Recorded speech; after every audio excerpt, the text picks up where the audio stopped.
Welcome to the Tell Us Ellis podcast. Welcome back to the show, everybody. Doing another preview. 2 more teams today. Excited to get them to you. Again, this has been a lot of fun to learn more about some of the teams that are going to perform this year, what they have, and what we have to look forward to. So before we get started, the PR message, the announcement I make every time. If you enjoy this podcast, please click subscribe in YouTube, Spotify, Apple Podcasts, wherever you're listening to the podcast. Would really appreciate a subscription. Jot a note down in there. Let me know how you're feeling about things. And yeah, I really hope that you take the time to subscribe. Secondly, if you like the podcast itself, give it a thumbs up. I would appreciate that. That allows other people to know that you liked it and that they should listen as well.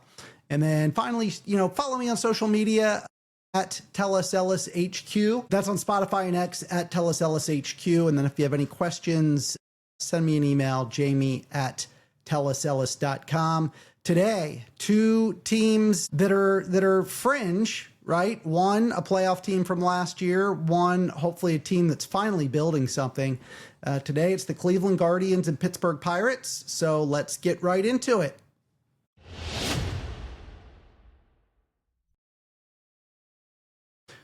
All right, let's start with the Cleveland Guardians. And this is a team that has been really competitive over the last 5 years.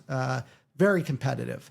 If you go back to 2021, they finished below 500, 80 and 82, 13 games back, finished in second place. 2022, they finished 92 and 70, first place. They went to the playoffs, won the American League wild card game, 2-0 over Tampa, and then lost the American League Division Series 3-2 to the Yankees. 2023, they took a step back, 76 wins and 86 losses. That was good for third place, and they did not make the playoffs. 24, they finished 92 and 69. Something about that 92 win number. They won the division, won the ALDS 3-2 over Detroit, and then lost the American League Championship Series 4-1 to the Yankees. So they were knocking on the doorstep of a World Series and an American League pennant. 2025, such an interesting season. This team was playing very mediocre basketball. Well, maybe they were playing mediocre basketball too, but they were also playing mediocre baseball. In the month of September, despite being 11 games back on September 4th, they were 11 games back on September 4th. They finished September going 20-7, including a run in there where they won 15 of 16 games from September 5th through September 20th. That included a 10-game win streak in there.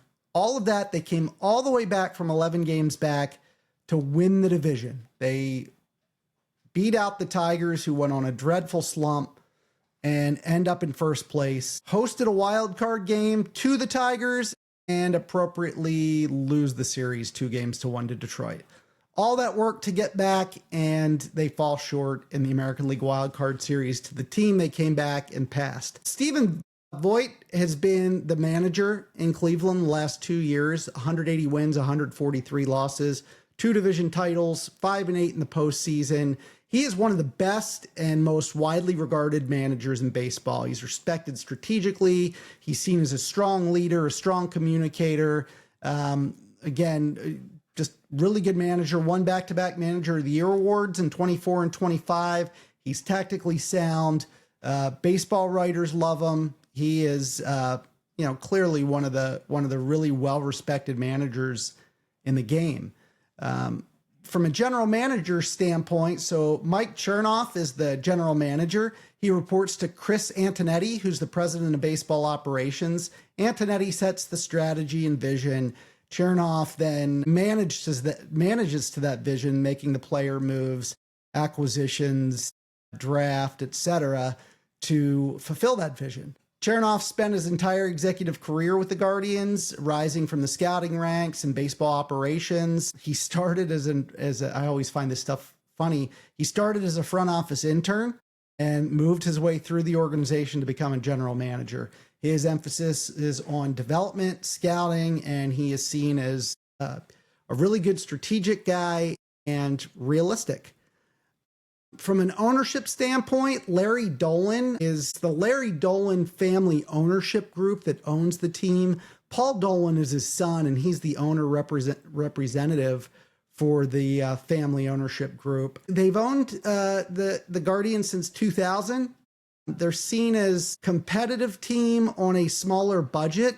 There's some criticism from fans that they don't spend enough, that they should spend more. Fans at one point took out a full-page ad in the Cleveland newspapers criticizing Paul Dolan for not spending money. And, that's kind of where we are, a little bit of an imbalance on big market, small market teams in baseball. And a lot of times that falls to the general manager who takes blame. In this case, the owner took blame. Why are you not opening up your purse strings and spending on this team? Despite that, they have been very competitive, as I said, the last several years. If you look at where they play at a really nice stadium, Progressive Field in Cleveland. From a park factor standpoint, it plays, as a lot of these do, up and down by month. A lot of this is impacted by wind during times of month, air density, etc. This is a stadium that's on Lake Erie and might have some Lake Erie influences, but in April, runs are down roughly 2%.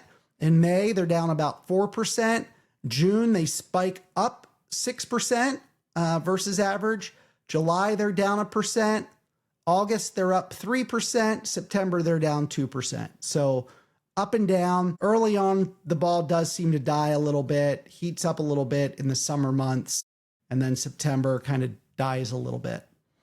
So let's jump into changes this team has made, and it's probably, of the teams I've reviewed, they probably made the least amount of changes over last year.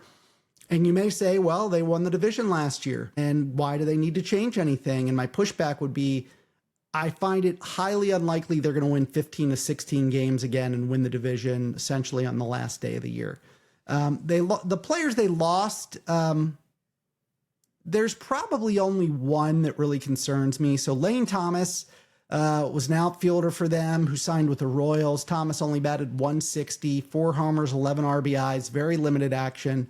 Sam Hentges signed with the Giants. Hentges missed all of last year with shoulder surgery.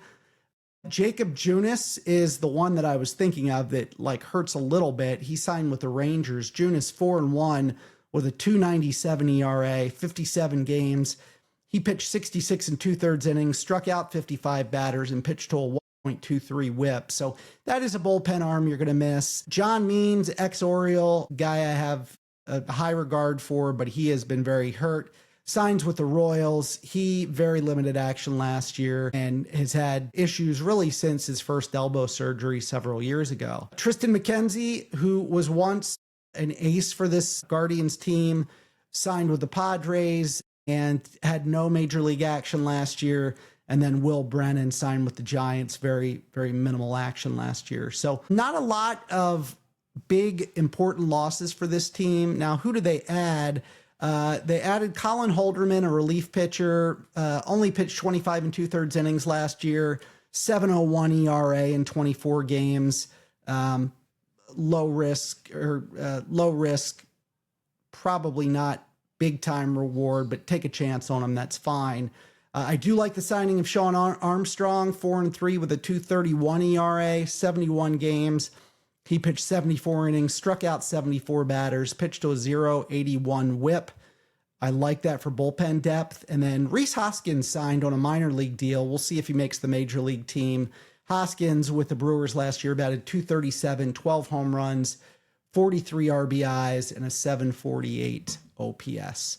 So how did this team make it last year, and how did they win the division? Well, it certainly wasn't their offense. Their offense ranked 29th in average, 29th in OPS, 29th in on-base percentage. Let's go through it a little bit. I'll start with left fielder Stephen Kwan. Really nice player. Batted 272 last year, gets on base at a 330 clip, 11 home runs, 21 stolen bases. Not a bad guy for the top of your lineup. Left-handed stick. And, he was a 5th-round pick of Cleveland back in 2018, and he's been there since. George Valera is a left-handed batter. He might platoon a little bit, but I'll put him in right field for now. Valera, just 25 years old. Last year, 220, 2 home runs, only 48 plate appearances. I think there's a chance Valera is probably going to platoon with a Jonathan Rodriguez, who's an outfielder. Rodriguez only had 77 plate appearances last year, batted 197. He could also platoon with an Angel Martinez. Martinez, a switch hitter, batted 224 last year, 11 home runs, 8 stolen bases. But that kind of gives you an idea of that outfield platoon between maybe a Valera, Angel Martinez, Jonathan Rodriguez, and then we'll get into a couple more outfielders that might be part of that platoon as well. One of the best hitters in baseball, Jose Ramirez, is going to play third base every day, probably batting that 3 or 4 hole. Ramirez, 283, 30 home runs, 44 stolen bases, gets on base 360 clip, an 863 OPS. Again, they signed him to an extension, one of the great players in the league, to be honest with you. Kyle Manzardo, formerly a second-round pick of the Tampa Bay Rays, he will get a chance to play likely most days. Likely a designated hitter. He was a 234 hitter, a lot of power, 27 home runs, only gets on base about 31% of the time, but again, adds a lot of power. He could be a number 4 hitter, number 5 hitter. I will put Rhys Hoskins in here at first base, assume he makes this team. 237 hitter, 12 home runs, like I said last year. 33 years old. He's a veteran presence in this lineup. So I'll pencil Hoskins in at first base. Chase DeLauter, 24 years old. And he's a guy I'm going to talk about in just a little bit, but I think he's a left-handed stick that may start in center field for this team opening day. Young guy, young prospect. He's a 16th overall pick of Cleveland back in 2022. And again, we'll talk about him a little bit more when we look at some of their prospects. By the way, if DeLauter doesn't play every day in center field, again, there's an Angel Martinez, there's a Jonathan Rodriguez. You can move around some of these guys. Gabriel Arias, I'll pencil him at shortstop, 220 last year, 11 home runs, 8 stolen bases, gets on base 27% of the time. Not great numbers for Arias. Hopefully he can improve upon that. Catcher Bo Naylor, I have him in this lineup. Naylor, 414 plate appearances last year, batted just 195. Got on base 28% of the time, 14 home runs. And then I'll kind of close it out with Brian Rocchio. He is 25 years old. Last year, 383 plate appearances, batted just 233, 5 home runs, 8 stolen bases. Honestly, up and down, that is not a very good lineup. That is not a lineup. That feels like a lineup that's going to finish near the bottom of the league in average and in on-base percentage and in OPS. Austin Hedges is a backup catcher, 180 plate appearances last year, batted just 161. And then David Fry is your utility infielder, only batted 171 last year in 157 plate appearances. There is just not a lot there. Again, we'll talk about this Guardians farm system in just a little bit, but definitely need to improve this lineup. There's no doubt about it. From a starting pitching standpoint, this is a team that kind of might surprise you that they finished 10th in ERA. They were 18th in WHIP, but let's take a look at it a little bit because, could this be, if the hitting is back end of the league, where does the pitching reside? Well, Gavin Williams came out last year and pitched exceptionally. Pitched to a 3.06 ERA, 167 and 2/3 innings, just 130 hits and 173 strikeouts. Top of the rotation arm, no doubt about it. 23rd pick of Cleveland back in 2021. If he can replicate what he does, the Guardians will be in pretty good shape. Tanner Bibby is another pitcher that I think he disappointed a little bit last year. He was a 5th-round pick of the Guardians back in 21.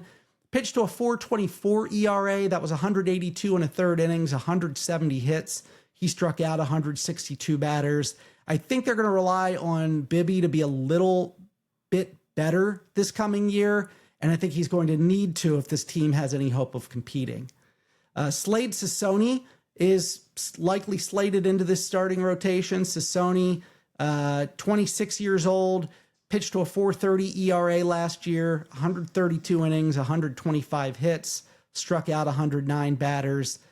He was a 33rd overall pick of Arizona back in 2020, was traded to the Guardians in December of 24 from Arizona. So see if Sassoni can take the next leap in his development. Logan Allen will be in this rotation. Allen pitched to a 4.25 ERA last year, 156 and 2/3 innings, 157 hits, 122 strikeouts.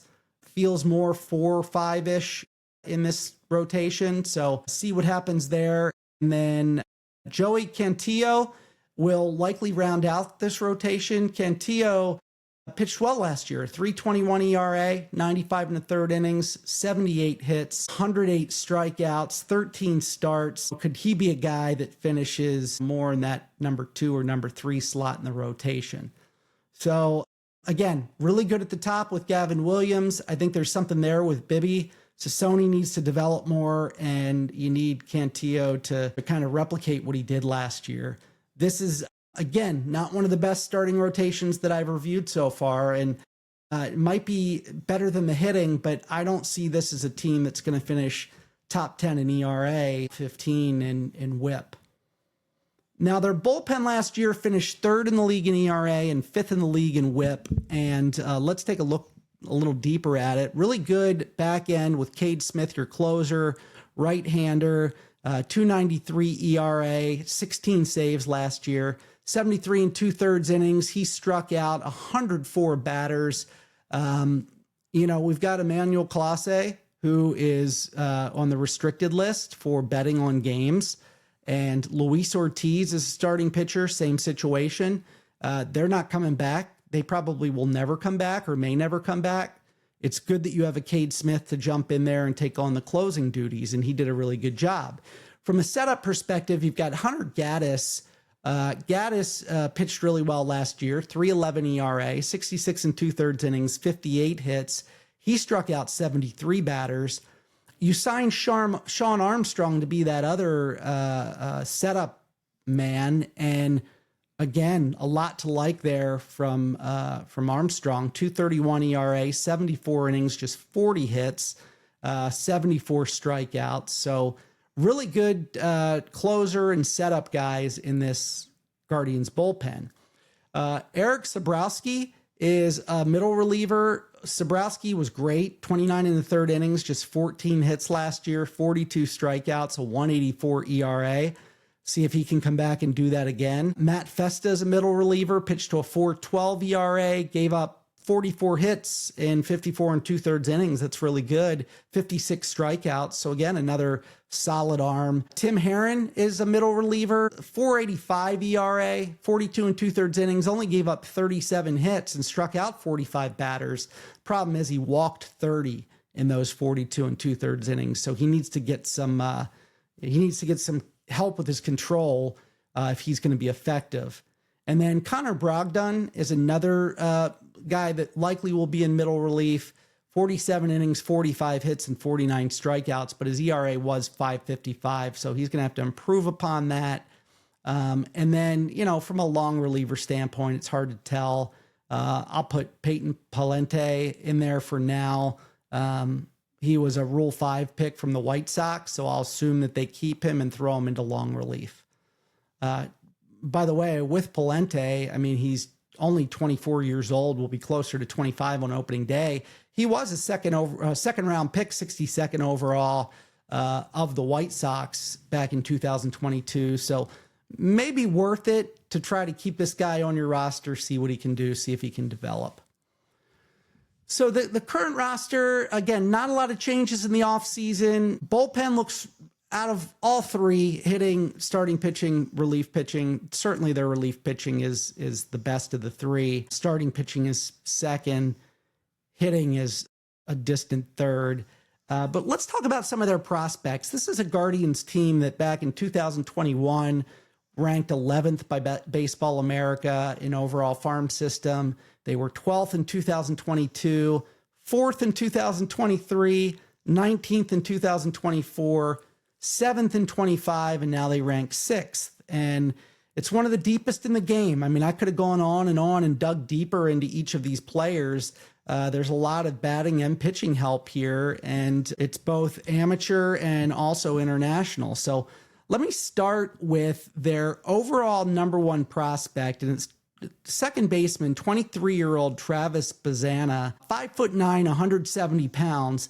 Now, what I figured when I read about some of this, like all of their prospects sound like they've got a lot of hope, but then there's also a few red flags here. So I'll go over this in more detail. Bazzana, again, 5'9", 170 pounds, 23 years old, former number one overall pick in 2024. He came out of Oregon State. The Guardians signed him for close to $9 million. His first full season, he was hurt with an oblique injury, only played in 84 games.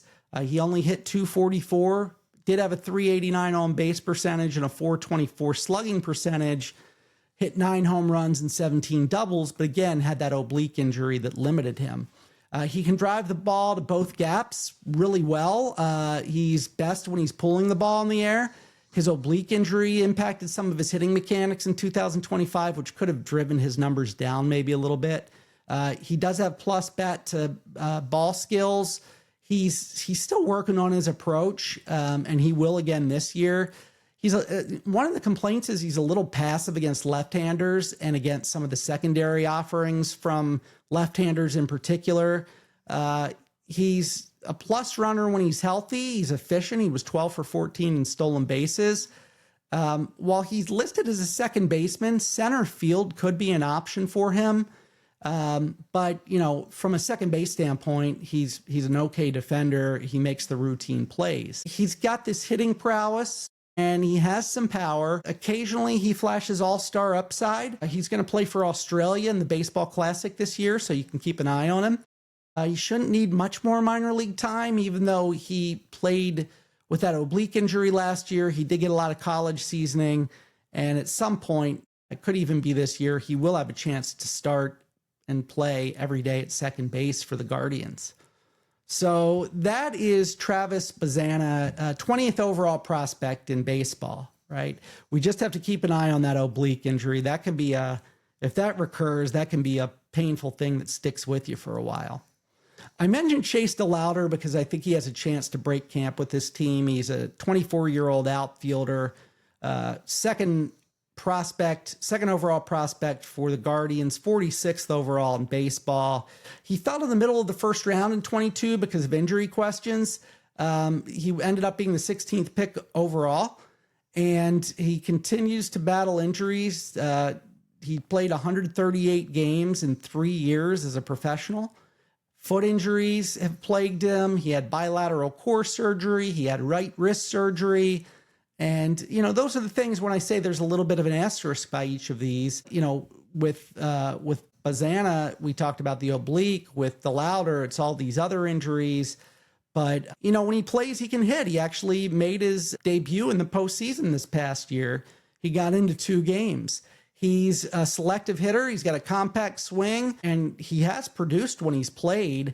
He's got pure hitting ability, and he does have some power. He could be a middle-of-the-order bat. He can hit for average with possibly, 30-plus home run potential. One of the questions is, where does he fit defensively? He runs enough to play center field, but, his speed is, maybe it might play better in the corners in the outfield. I think he would be an above-average corner outfielder. So, again, he could be an above-average regular, could play all 3 outfield positions. He can be in the middle of a lineup. The big question for him is just, can he stay healthy? If he does, he's either going to break camp with the Guardians or he is going to very, very shortly be there.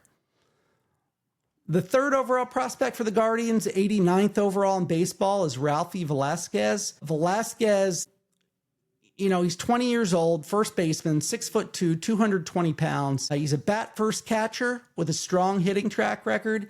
He progressed to the upper minors last year, batting .265 with a 342 on-base percentage and a 497 slugging percentage. That was between high A and double A. He is actually one of 8 minor league hitters with 20 or more homers at age 20 or younger. That bodes well. He's a very physical player. Again, 6'2", 220 pounds. He's got a very tight body composition, powerful left-handed swing, tremendous raw power, exit velocities of 114 miles an hour, which is very high. He's got a solid understanding of the strike zone. His bat-to-ball skills are really good.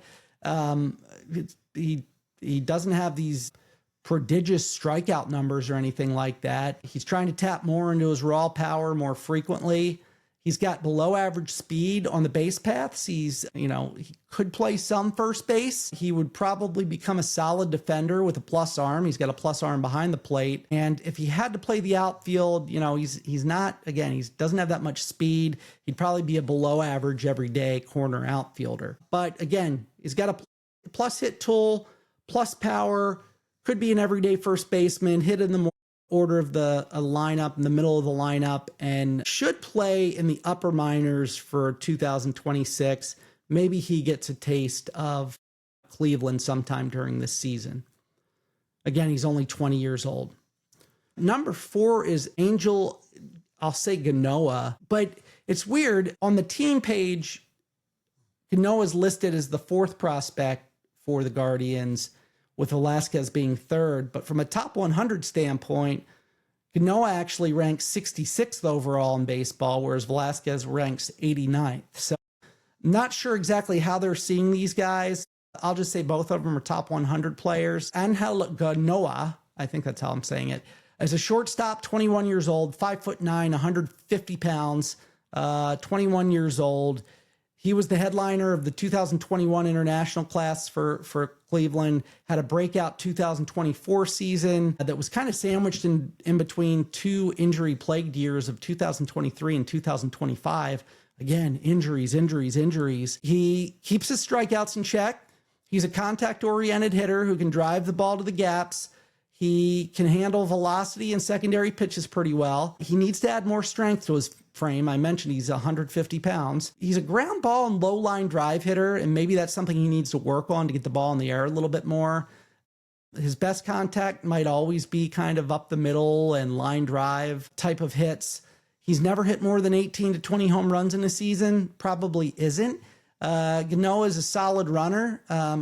Definitely enough range to play shortstop and to stick at shortstop. He's got a plus arm that's an asset to that left side of the infield. Given his size and how he plays defensively, I absolutely think he can stick at shortstop.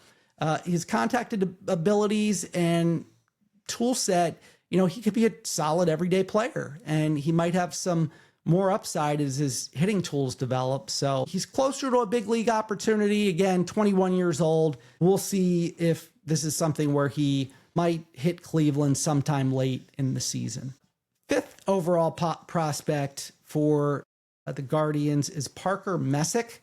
And Messick is a left-handed pitcher, 25 years old, 6 foot, 225 pounds. He was signed in the 2nd round of the 2022 draft. He was a starter at Florida State. He logged 100 innings in each of his full pro seasons and made his major league debut last year. He posted a 2.72 ERA in 7 starts in August and September.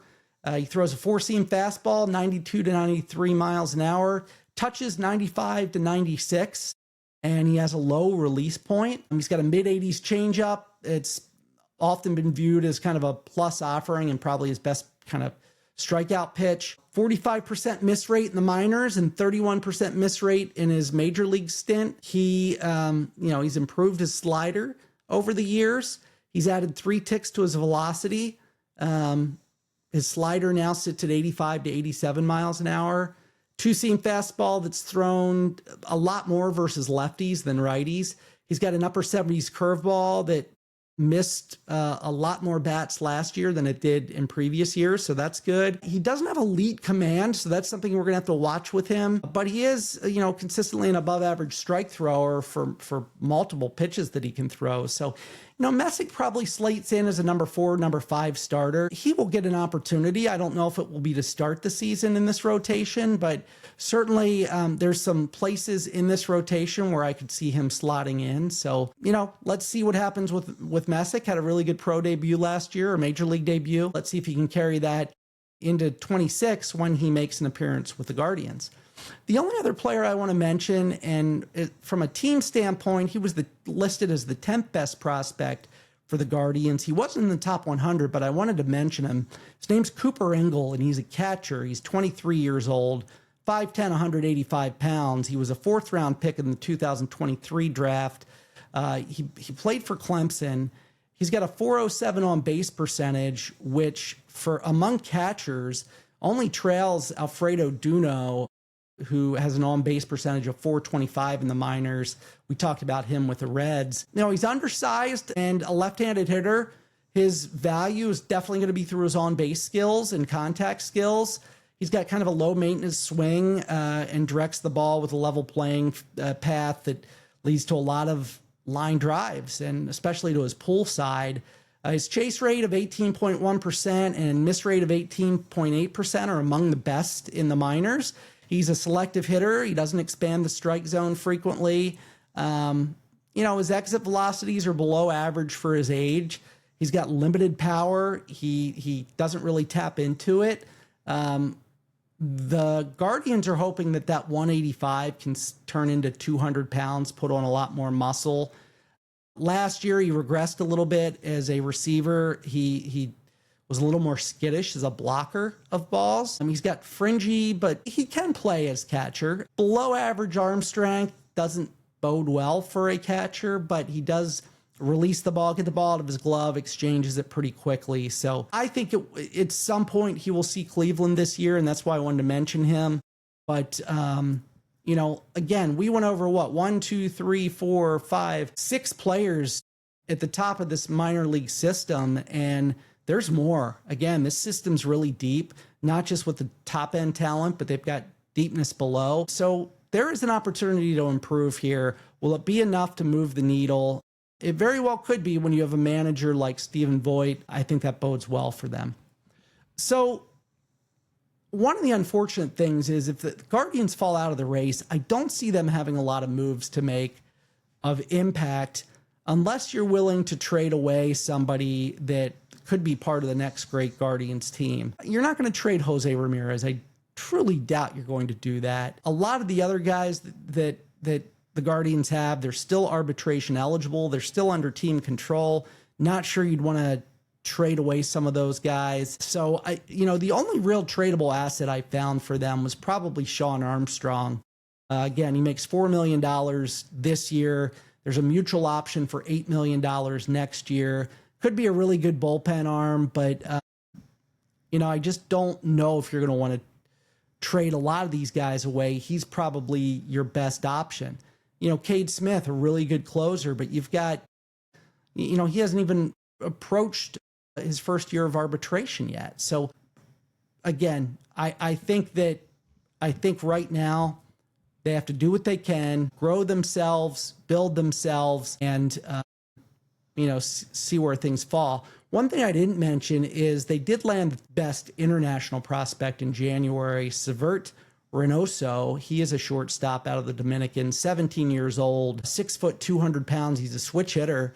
They spent $820,000 on him. So again, they're building that minor league system, put Severt in there somewhere in that top 30 list and just continue building that system. So where do I have the Guardians this year? Honestly, I do not have them as a playoff team. I don't even know if they'll be third tier for me. I think they're probably fourth tier.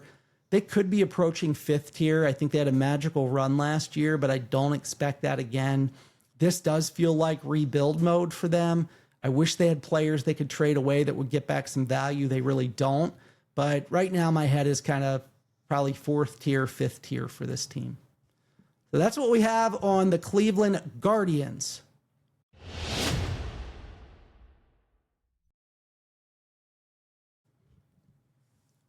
Okay, I'm excited to cover this team because it's so interesting. We're going to dig into the Pittsburgh Pirates. The Pirates, boy, it has been a long, long road. I couldn't believe this. When I was doing my research, they made the playoffs from 2013 to 2015. They were a wild card team. The last 33 years, this team has had four winning seasons. 4 winning seasons in 33 years. I can't believe they're even drawing the amount of fans that they're drawing now. That is an embarrassment. That is, sure, the major league system is broken, okay? It needs to be fixed. This is mismanagement. This is misownership. This is a little bit of everything. Now, saying all of that, I think there's some really good news for the Pirates. This team is building something and building something special, and it's going to be really interesting to see how they come along this year. This might not be their year, but they're getting close. They're getting very close. So again, I always go back to 2021. They only won 61 games in 21 and 62 games in 22. 61 in 101, 62 in 100. That was good for 5th place in 21 and 4th place in 22. 23, they won 76 games, 76 and 86, good for 4th place again. Still finished 16 games back. 2024, they also won 76 games, 5th place, 17 games back. Last year, they dropped to 71 wins, 71 and 91, finished in last place in the division, 26 games back. They did not make a playoff during this time period. If you look at attendance, forget 21 for a second because it was impacted by not allowing everybody into the stands for part of the year. 2022, they drew 1.26 million fans. 2023, 1.6. 2024, 1.7. And then last year, 1.5.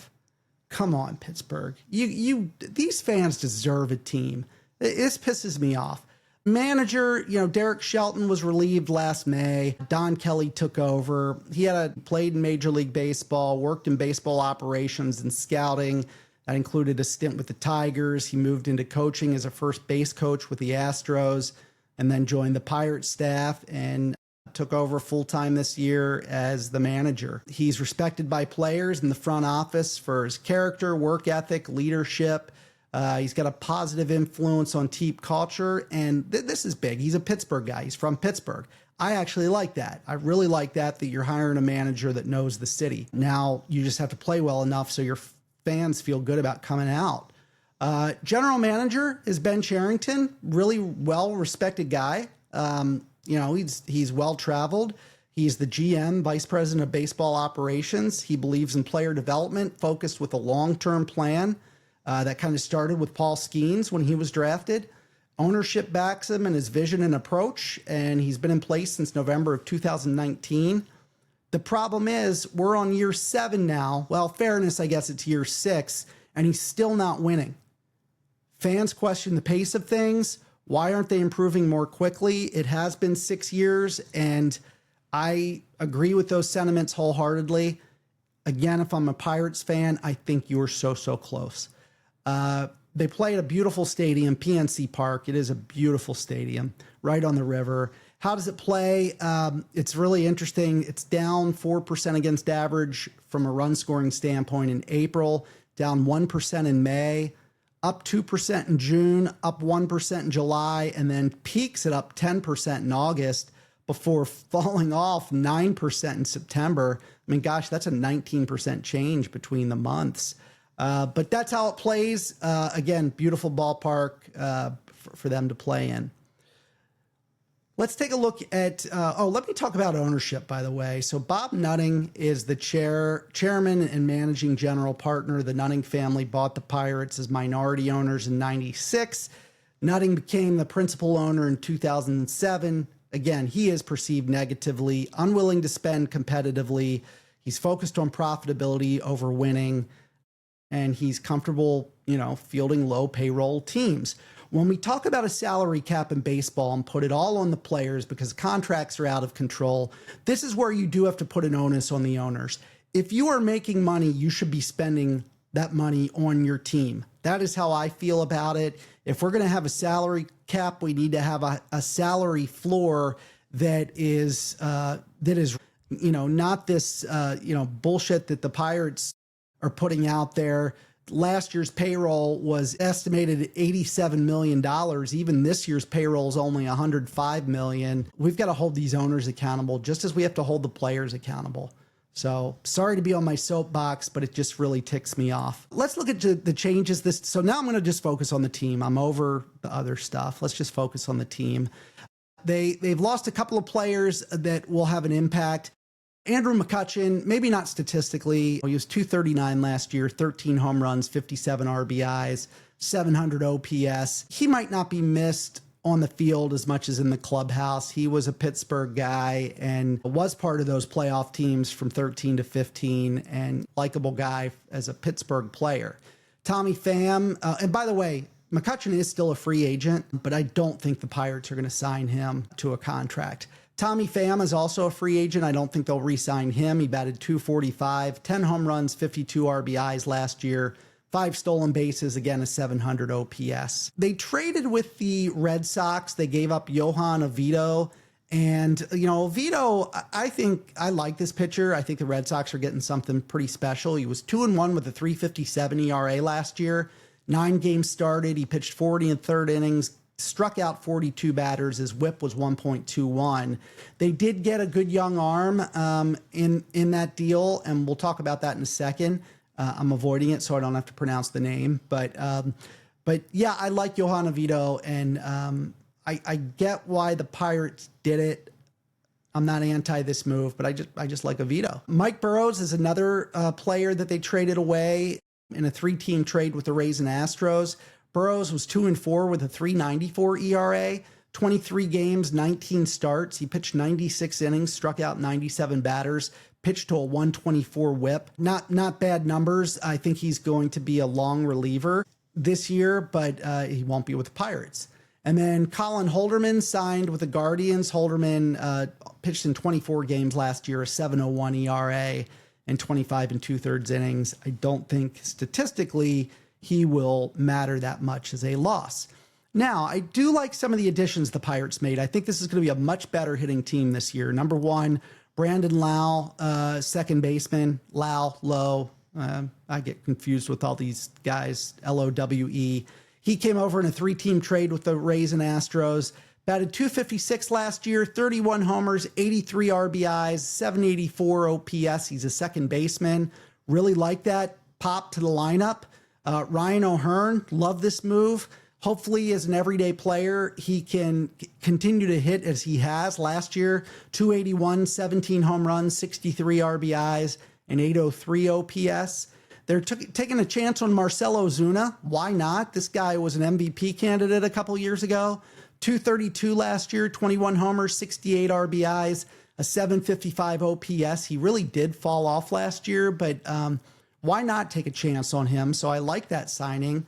Jose Urquidy was signed out of free agency. He's a starting pitcher, very limited action last year. He had June Tommy John surgery, June of 24 Tommy John surgery, 7.71 ERA in only 2 games last year. So we'll really have to assess him this year. Gregory Soto is a relief pitcher who they signed, 1-5 with a 4.18 ERA, 70 games, 60 1/3 innings, 70 strikeouts. His whip's a little elevated, 143, but it's a bullpen arm. They get Jake Mangum in a 3-team trade with the Rays and Astros. He comes over. He was a .296 hitter last year, 3 home runs, 40 RBIs, 27 stolen bases. So if nothing else, he's speed and defense off the bench. 698 OPS, so I like that. Mason Montgomery came over in that deal. He's a relief pitcher, 1-3 with a 5.67 ERA. That was in 57 games too, so that's an elevated ERA in 57 games, 46 innings. He did strike out 63 batters, but his whip was 165, which means he's got a little issue with the walk. And then that trade with the Red Sox, Yaxton Garcia. How about I just call him Garcia? When you see this guy's name spelled, it's like, okay, is that a silent J? Is it Hostakhan? I don't know. Garcia, he's an outfielder, only had 7 at-bats last year, but he's a prospect and could get a chance to play. He's an outfielder. So I think the Pirates did more positive additions than they did subtractions in the offseason, especially offensively.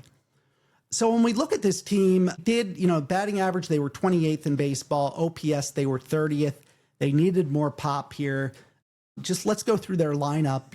O'Neal Cruz, this is where it starts. Cruz, highly touted prospect a couple years ago, left-handed bat. He's out there in center field now, 27 years old.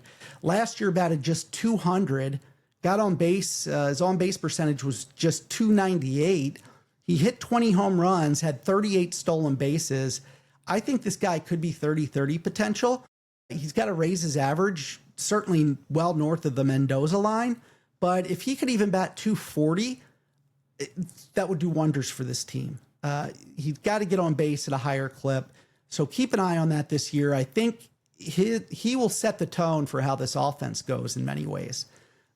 Brandon Lowe, second baseman, mentioned he came over. Again, 256, a low on-base percentage of 307, but 31 home runs, slugging percentage of 477. I like that. I don't know if I like him in the front end of the lineup, but I like his bat. Brian Reynolds, a left fielder, only batted 245 last year. He got on base 318, still low, 16 home runs. Can Brian Reynolds be what he was a couple years ago? He was the second overall pick of the Giants back in 2016, and back in 2016, he's going to have to pick it up as well. Ryan O'Hearn, you add to this order. I like it. He does get on base, 366. 281 average, 17 home runs. I think that will help this lineup immensely. Marcelo Ozuna is the wild card. Will he be last year's Marcelo Ozuna or the Marcelo Ozuna from 2-3 years ago? Ozuna is 35 years old now. 232 last year, 21 home runs. He does get on base. 355 is his on base percentage. So, he had an 855 OPS. I like adding him into this lineup. Hopefully he can produce. Spencer Horowitz is slated to play first base. He's 28 years old. Horowitz batted 272 last year with 11 home runs, 353 on base percentage. I'm giving these on base percentages because their core of their lineup has a really low on base percentage. So it makes me wonder if you can move some of these higher on base percentage guys up in the lineup. Maybe a Horowitz. He doesn't have a lot of speed, but if he can get on base for you to set the tone for some of these bigger hitters, that would be great. Nick Gonzalez, a former 7th overall pick. He's going to play shortstop. He's close to 27 years old around opening day. Batted 260 last year. Doesn't have a lot of pop, just 5 home runs, and only got on base 299. So he's got to be better than that. As far as third base, right now I'll put Jared Triolo in there at third base. Triolo's 28 years old. He was a second-round pick of the Pirates back in 2019. Batted 227 with 7 home runs, 13 stolen bases last year. And then I'll put Joey Bart at catcher, 249, 4 home runs last year. Now, who else could make this team? I mentioned Jake Mangum, and I really like him off the bench. 27 stolen bases, 296 average. At least he got on base 33% of the time. He could play the outfield. He could spell some of these players from time to time. He could play DH from time to time, so I like him on the bench. Garcia, again, Jackston Garcia, maybe it's Jackson Garcia. Outfielder, again, was an international prospect of Boston. Really limited action last year, but he could get a chance to make this team and could play in the outfield pretty regularly. Nick York is a utility guy. He came over from Boston last year. He was a 17th overall pick in 2020. By the Red Sox. Only got 72 at-bats last year, but batted 32. So I think that's what the bench could look like. There is some wild cards, which we're going to talk about here in a second, but overall, that's what the lineup looks like. I think it is an improvement over last year. I don't think it gets them out of the bottom third in the league, but even if you could move up to like 20th in average in OPS, that's a big improvement over where they were. Let's look at the starting rotation because this is, I think, going to become a real strength of this team, certainly at the top. I'll start with Paul Skeens, one of the top 2 pitchers in baseball. Skeens, a 197 ERA, 187 and 2/3 innings pitched last year, just 136 hits and 216 strikeouts. He was the first overall pick in 23. Stay healthy, Paul. Please stay healthy. Right now, Mitch Keller slates as your number 2 starter. Keller, nice year last year, 4.19 ERA, 176 in the 3rd innings, 171 hits, and 150 strikeouts. Not a traditional number 2 starter, probably more like a number 4 starter. But I do like Mitch Keller. He's 30 years old or close to 30 years old now, and he's been a Pirate for life. Braxton Ashcraft, who's 26 years old, was a second-round pick of the Pirates back in 2018. 69 and 2/3 innings last year, just 63 hits and 71 strikeouts. He started 8 games for this team and pitched to a 2.71 ERA. That's great. If we can get that over 30 starts from Ashcraft, now you're talking. Then you can move Keller at least back 1 spot.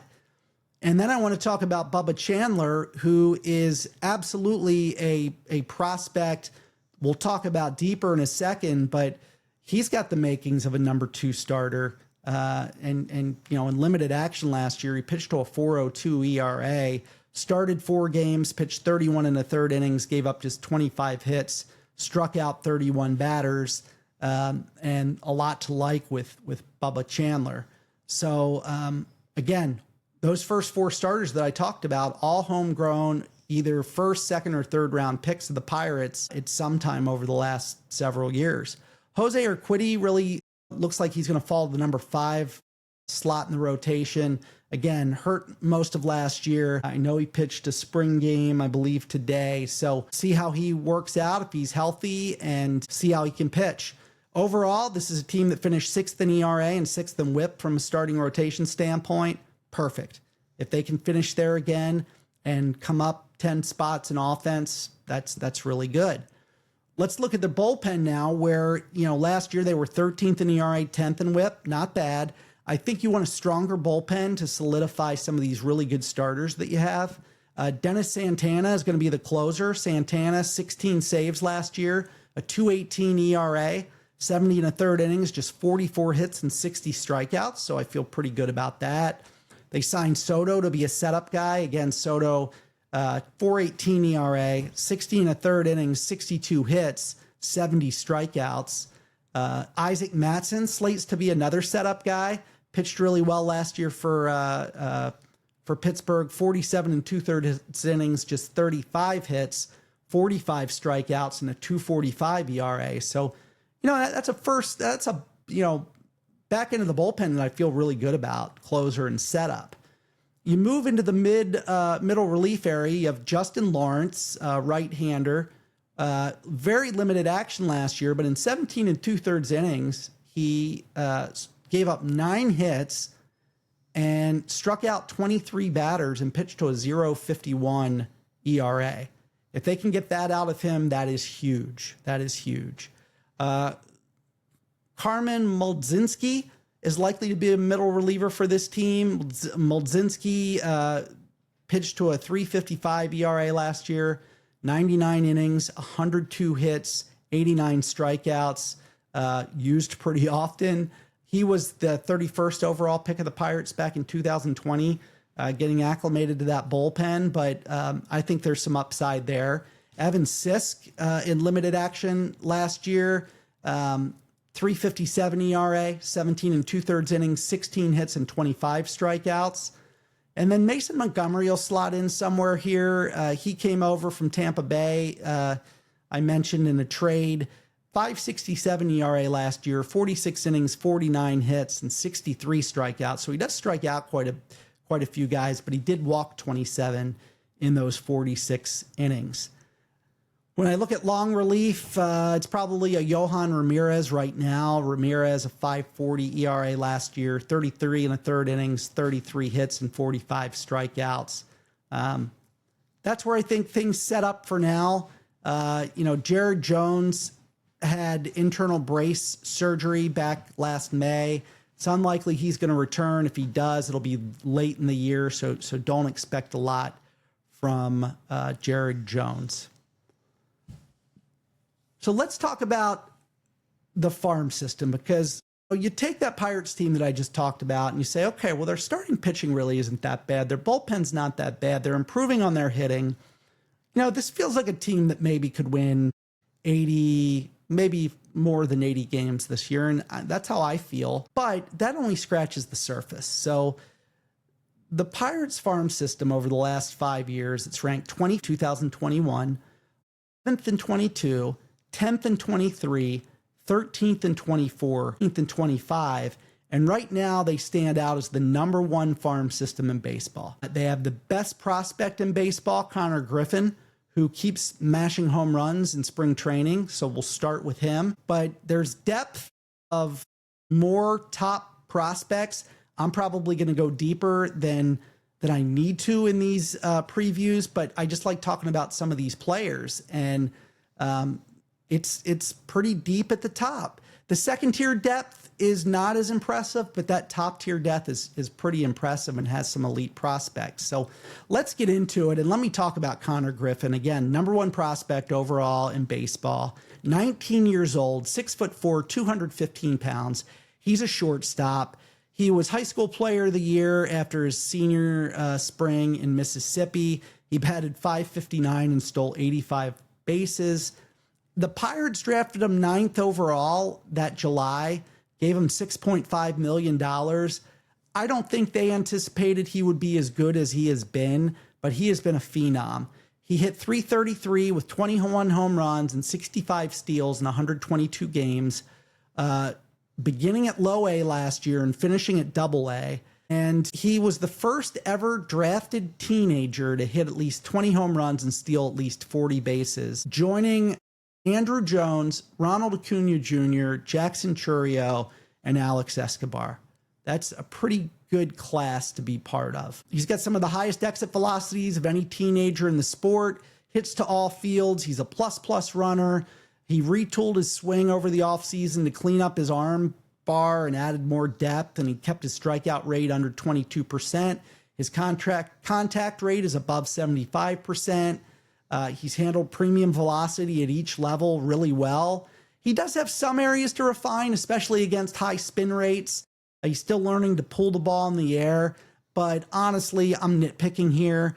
This guy's phenomenal. He likely can stay at shortstop. He made just 7 errors all last season. He did play a little bit in center field, but a bulk of his defense was in shortstop. Could conceivably develop as a plus defender at both shortstop and center field. Robin Yount, I hear Robin Yount in my head. Honestly, at this point, even if his hitting gets tested at the major league level, his speed and defense, he will make the major league team. My prediction is he makes it this year. I think he has a shot making it out of spring training. I would love to see that. He is an MVP caliber shortstop. I doubt he will break camp with his team. I'd love to see it, but I absolutely think this spring he has shown that he can hit in the majors at 19 years old, and I don't think it will take him long to arrive in Pittsburgh. You've got to back some of these young pitchers with offense. So, just from a scouting grade standpoint, his hit tool's a 60, his power's a 70, his run's a 70, his fielding is a 60, his arm's a 70. That, my friends, is a #1 prospect in all of baseball. The number 11 prospect in all of baseball and the number 2 prospect for the Pirates is Bubba Chandler. Talked about him already. 23 years old. He's 6'2", 200 pounds. Dominated AAA pitching last year early on to a 2.03 ERA. He was striking out 35% of the batters he faced, but the Pirates did decide not to promote him. They kept him in AAA Indianapolis, and he fell into a 2-month slump where his ERA during that time was up at 5.96. And he had some command issues, and, he stopped the skid mid-August, and he actually reached the big leagues, threw more strikes, 31 strikeouts and 4 walks and 31 in the third inning. So to say he corrected himself sounds like he did. I think he may have just been frustrated, maybe staying at AAA. He was overpowering hitters. He's got one of the most impressive fastballs in the minors. It's up to 102 miles an hour in 25. When he reached the big leagues, he was throwing at 99 miles an hour, above average extension, plus low 90s changeup. He's got an upper 80s to low 90s slider that's a solid average. I mean, his game is about power. He does mix in some fringy, like a mid-80s curveball. Regardless of those secondary pitches, like, he does maintain his velocity late into games if you watch it. He absolutely could be a number 2 starter, and will ultimately fill in nicely, number 2 behind Paul Skeens in this rotation. He's one of the reasons I'm saying when you've got guys like Skeens and Chandler, you've got to surround them with some offense. So really good 1 and 2 prospects there for the Pirates. Their third prospect, 50th overall, is Edward Florentino. Florentino's an outfielder. He's 19 years old, 6'4", 200 pounds. He was an 18-year-old that emerged as one of baseball's best teenagers. Florida Complex League, he crushed pitching, moved over to low A ball. He combined to slash 290 with 16 homers and 35 steals over 83 games. 400 on base percentage, 548 OPS. Again, 19 years old. He's got a rare blend of plus raw power, discipline, and an advanced feel for contact. Again, 19 years old. I keep saying it. He's making contact nearly 90% of the time. He rarely chases. He actually is the one luring pitchers into the strike zone so he can crush the ball. He's got room to pack on more strength. He's 6'4" and 200 pounds right now. So I think they want to have him put on a little more strength, and that will only help his power game. There's some question to where he'll end up defensively. Right now, he's probably a right fielder. He does have sharp roots. I mean, for being 6'4", and he can steal bases. He has sharp roots to balls. He plays center field pretty well, but again, a corner spot may suit him a little bit better. He's got upside of a middle of the order bat. He's got all-star potential. Again, relatively young here at 19 years old. But, when you start now putting some of these guys together and you say, hey, I could have a starting staff of Skeens and Chandler and Ashcraft, a veteran and Keller in there. Let's put Connor Griffin as our shortstop. Let's get Florentino in the outfield. You start seeing what this Pittsburgh team could be. Seth Hernandez is a prospect. He ranks 29. Again, the Pirates have him listed as their 4th best prospect, but from a top 100 standpoint, he's actually ranked ahead of Florentino. Seth Hernandez is a 19-year-old, 6'4", 195-pound right-hand pitcher. He was drafted 6th in 2025. He signed for $7.25 million. Look, he's got size, polish, and a lot of velocity as a teenager. He's got a mid-90s fastball that touched triple digits during spring training. He sits in the upper 90s. He's going to add more strength, and he's going to stay in the upper 90s as long as he stays healthy. He's got a low 80s changeup, so when you're going from high 90s to low 80s, that is a great change of pace in your pitching. He's got 2 distinct breaking balls. A double plus changeup is kind of the jewel of his secondary pitches. Mid to upper 80s slider, low 80s curveball that both of them flash above average potential. He throws plenty of strikes. Look, he's got frontline potential, draws comparisons to a Hunter Green. I mean, come on, are you kidding me? And he's got the ingredients to move through the system pretty quickly. Again, so let's add Seth Hernandez. Let's add him to Paul Skeens, Bubba Chandler, Braxton Ashcroft, and now you add Seth Hernandez. That is the Atlanta Braves of the early to mid-90s, the makings of a really good rotation. So I'm going to move now to their 5th best prospect, and this is a guy who's not in the top 100, but he is a prospect, and that's Justin Oxen Garcia, and that's the last time I'm going to say his first name. Again, outfielder, came over from Boston in a trade, entered 24 as the 4th outfielder in low A ball, and had put on a lot of muscle, and his bat speed picked up that year, and he led the Red Sox system with 23 home runs and reached Double-A by the end of 24. In 25, he led the system with 21 home runs. He spent almost the entire time at Triple-A. He did get his first call up to the majors, and then he was traded again for Johan Oviedo. Again, understand why Oviedo, you've got all these other starting pitchers. Maybe Oviedo was expendable. Garcia's grown into his power, as I said. Maximum exit velocity jumped from 105 in 2022 to 113 in 2025. He hits these majestic tape measure shots. He's got a steep bat path, and that's rendered him vulnerable a little bit to balls that are up in the zone a little. So something to watch. He's got a 35% chase rate and a 34% strikeout rate. So, he might have a below average hit tool. He's going to strike out a lot. Still, he's got some skill. He's got some flair. He can play the outfield. He's got range and arm that are above average. Right field's probably more suited for him than center field. Average speed, but a good base runner. He's got a chance to become a big league regular. He's got a high floor. If nothing else, he could be a right-handed hitting outfielder for this team. But, let's see what he brings. He's 23 years old. I think he's going to get a chance to play for the Pirates this year. I want to talk about two more players. Rafael Flores is their sixth prospect. And again, this is all about high upper side talent in the system. He's a catcher, 25 years old, 6'4", 220. He went undrafted in 2022. He was playing summer ball in Alaska when the Yankees signed him for $75,000. He made a swing change early on in his pro career and hit his way to the upper minors. He produced 20 homers in each of the past two seasons. The Pirates acquired him as the lead piece of the deal that sent David Bednar to New York, and he debuted for Pittsburgh in September. So, power is his carrying tool. He's got above average bat speed, but he does have considerable swing or miss. He struck out nearly a third of the time in the minors in 2025.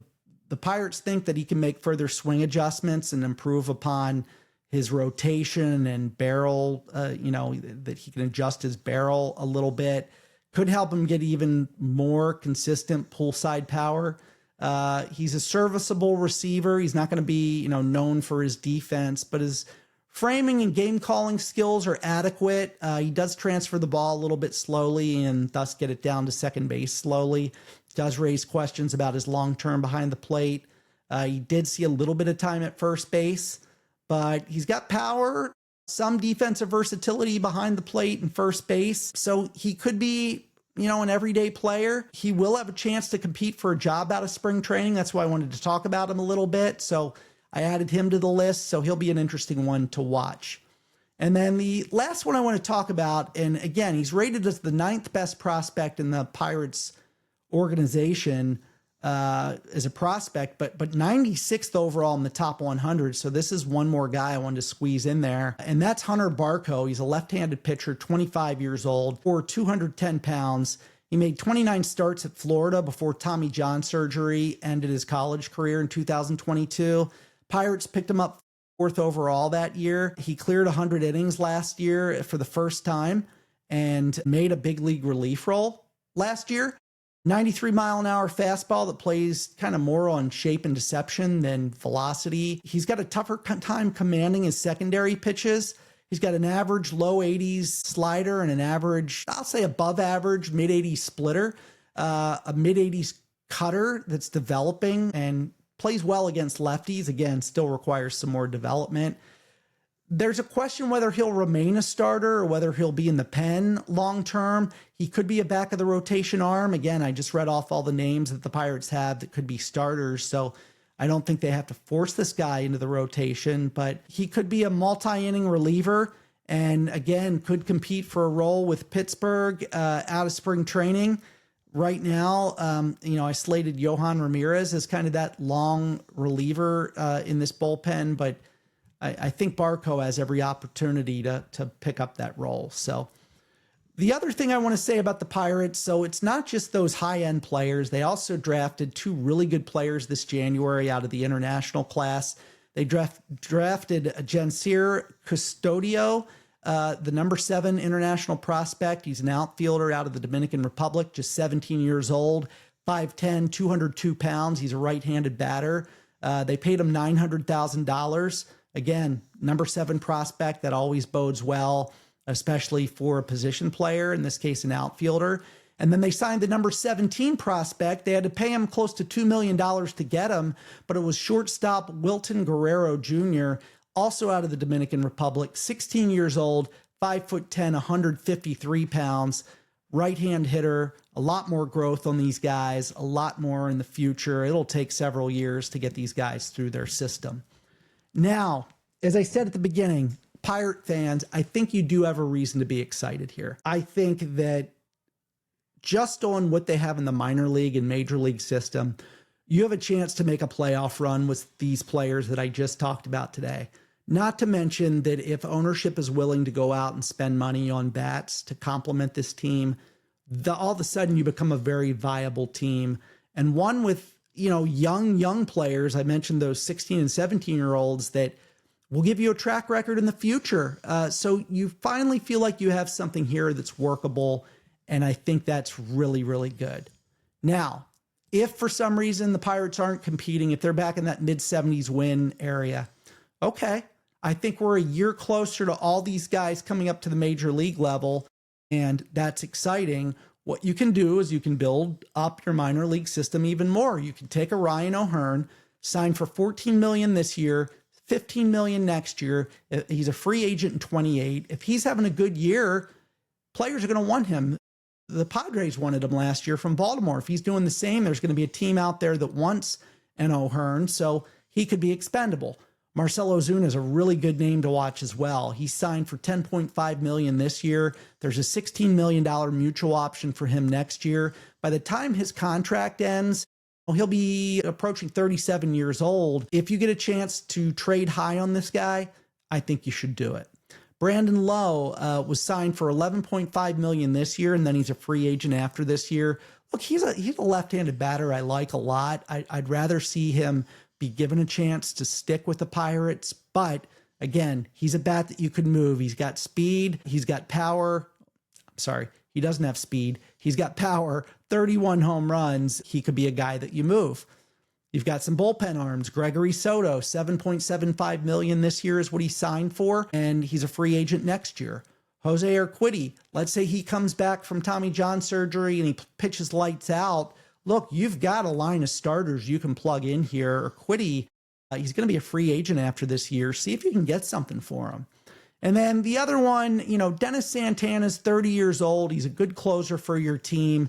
He is going to be a free agent in 27. He's a guy that might want to stay with Pittsburgh because he sees what these starting pitchers are. But if you have to move on from him, do it. He signed for $3.5 million this year, and he could be someone that a team really wants to trade for. So you've got some trade assets there. Look, I think the Pirates are in really good shape. This is going to be a really competitive division. I talked about the Reds in this division. I talked about the Cubs in this division. I'm going to talk about the Brewers, who are going to be a really good team. I talked about the Cardinals, who are not going to be a very good team, but it's going to be a competitive top four in this division this year, and really excited about what the Pirates are building on. So go Buccos. I love it. And where do I see them playing? Again, I think they're going to improve. I think this team has a chance to be at 500. They're probably a fourth tier team for me. Could be fifth tier, but I'll say either close to the front of the fifth tier or the back of the fourth tier. And again, we'll go over this after I'm done all my team previews. So that's it for the Pirates.